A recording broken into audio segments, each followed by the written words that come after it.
Most people are not really hurt by the world. They're hurt by their own expectations. I read somewhere that H.G. Wells was very disappointed in people.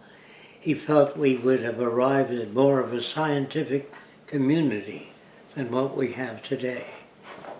But what hurt him was not the world. It was his expectations. He expected people to lean more toward science and less toward metaphysics.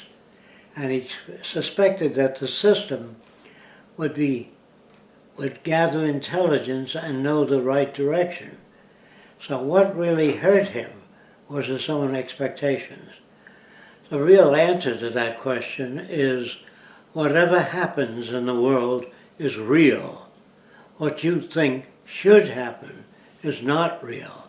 So you're not disappointed by the world, you're disappointed by your own projections. If you meet a person, you say, that's a wonderful person, and they turn out to be different than you suspected, you get mad and you say, she isn't that wonderful, or he isn't that wonderful, and it's your own projections that you're mad at. The right way to look at a person is, I don't know enough about them to make a judgment. And in time, when you make a judgment, you say, up to now, they appear to be so-so. But something may come back that reminds them of something else. So they hurt you. They really don't hurt you. They're normal.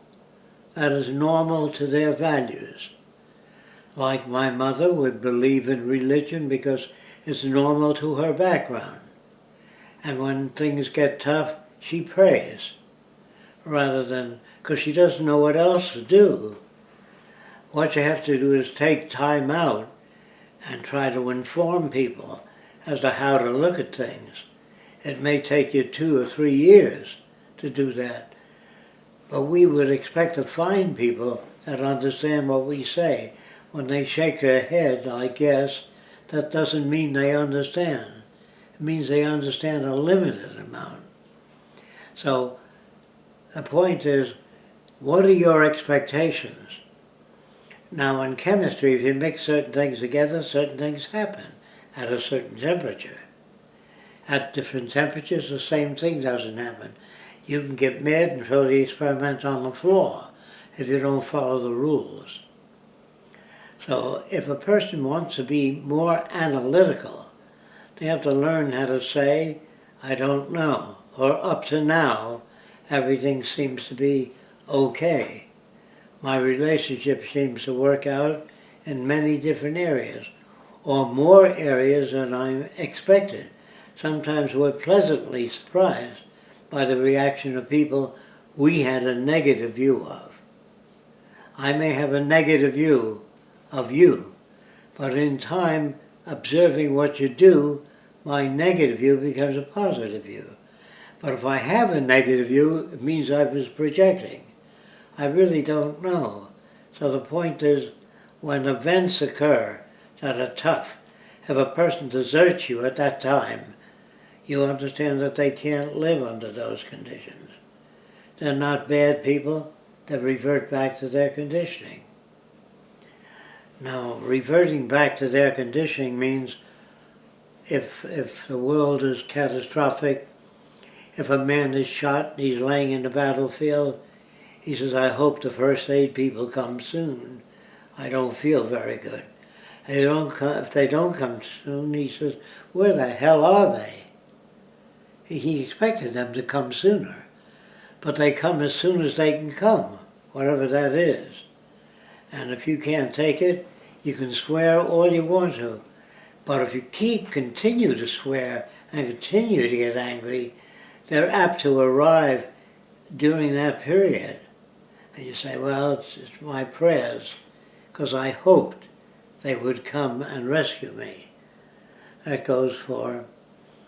H.G. Wells had a scene in the movie, I think it was called The Shape of Things to Come, in which a pilot shot down a German pilot, or another pilot, and he went over to the plane crash, and the guy was very ill. He couldn't leave.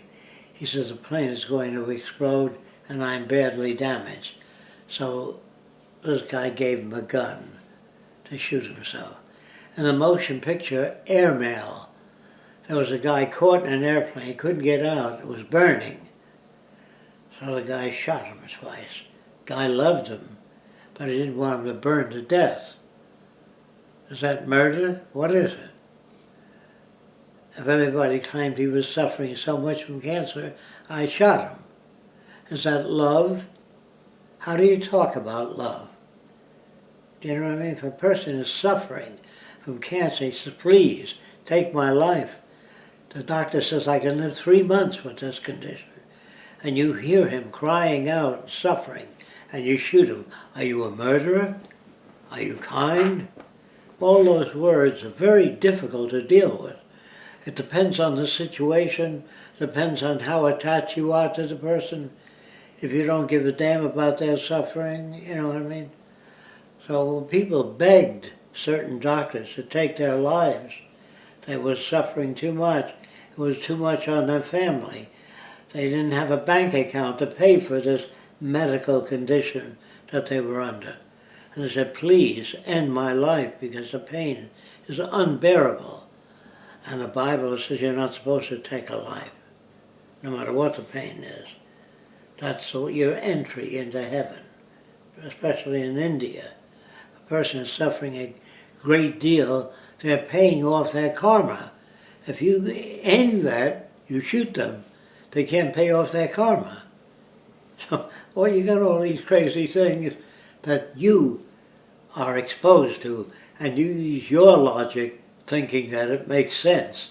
It only makes sense if a person says, I see your point, but I'm unable to accept it emotionally. There are people like that can't do that. They can't shoot their father, even though he's suffering, because it says thou shalt not kill. And they figured even if they shot their father that was suffering, they committed a crime against God. So remember, it's your own expectations that hurt you, not the world you live in. Whatever happens in the world is real. What you think should happen is unreal. So people are hurt by their expectations. Any questions about that? If you have reasonable expectations, such as I don't know, then whatever happens, you say, gee, I didn't think it would be that bad. How do you know how bad it would be? Whatever happens, no matter how bad it is, if 50 kids are killed in a bus crash, that's a problem. Why were they killed? The bus slipped off an icy highway. What can you do about it? I don't know. And the condition will prevail. Unless you come up with a new way of friction tires that can't skid on icy highways. That's the best you can do. But if you made those tires and you put them on the bus, and the bus still slipped, it means you got more to go. You can't say, I made icy tires, it won't slip. That's a projection, unless you tested it out many times. Do you understand? So what does man really want? He really wants accurate predictability. You cannot achieve that unless you're technical. Accurate predictability. If an engine fails, it means there's something wrong with a fuel pump or any number of things. If you can't attend to those things, then the probability is that at some time or other the engine will fail. Now, I don't expect you to walk around accepting everything that happens. I expect you to be angered and say, what can I do about it? I don't know, but I'm going to try. I'm going to try to make it possible for people not to be injured. I'm going to try to design a conveyor that's on the tracks and under the tracks that's locked. So even in an amusement park, the loop can't go off the tracks because it's got underbraces. But the underbraces may be perfect, but the structure of the unit may not be. So to the ability of an individual to handle all those things It's very difficult. But he only knows, or she only knows, what to handle after the event. Do you think you know what I mean? The event has to occur first, then the person makes a safety device. And he solved that problem. But there may be other problems, and another event may occur that's negative. And the person says, what can I do about it? I don't know enough about it. I'm going to read up on it and try to become familiar with the nature of the problem and try to solve it. And when a person says to you, have you solved it? This is the device I made in an attempt to solve it. Will it work? Well, according to the tests I did, it will. But in reality, it was cold and the oil didn't flow, so the thing wasn't lubricated and it didn't work. There are other factors you learn about later on. That's called after the facts. So some people get mad at technicians. They say, you're a technician, why did that thing fail? What do you suggest? Is what you put to that person. If they say, you designed that unit and it failed. Yes, it did fail. Apparently, I didn't know enough about solving that problem. What do you suggest? Don't get mad at me. What do you suggest? You've done nothing but expect me to solve the problem.